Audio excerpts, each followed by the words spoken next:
He actually used the Justice Department to back off of some of his friends as well.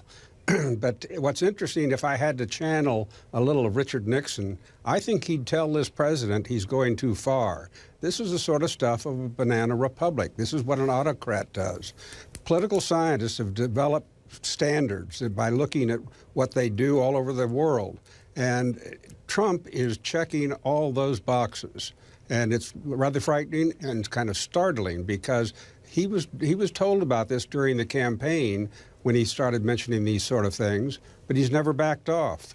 And it looks like he won't back off until he's forced to. John, I want to ask you to repeat that just one more time here because it strikes me as extraordinary. You, of course, were involved with Watergate, and you just said that Richard Nixon would tell Donald Trump he's going too far? I think he would. This is a level that Richard Nixon never went to, where you went after somebody's personal well-being by a criminal prosecution. I've listened to all of the tapes that are relevant. While I heard him break the law on some of those tapes, I never heard him do it by turning on his enemies and trying to put them in jail. This is really very, very heavy sledding. And Carl Bernstein, one thing I want to point out here is that the timeline in this is spring of 2018.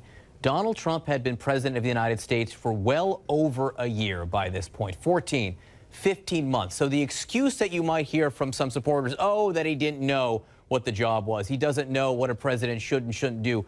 By 15, 16 months into the administration, he should know what the Justice Department can and can't do and what he can and can't order.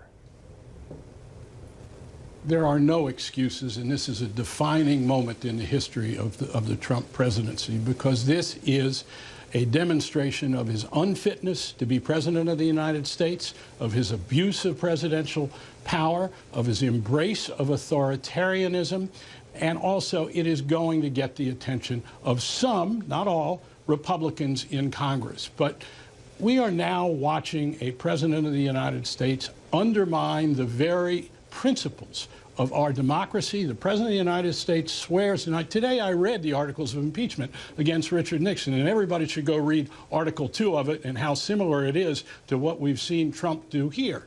But the President takes an oath to defend the Constitution of the United States, to uphold it and to protect it.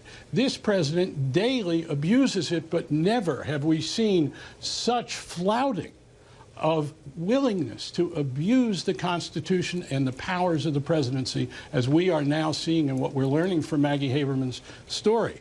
And this is going to be investigated. It's going to figure in the Mueller investigation. It's going to figure in investigations on the Hill. And this is a moment that we're going to look back on and say, ah, that's perhaps when the message got across in Washington that this president has crossed lines that must be noted. But let me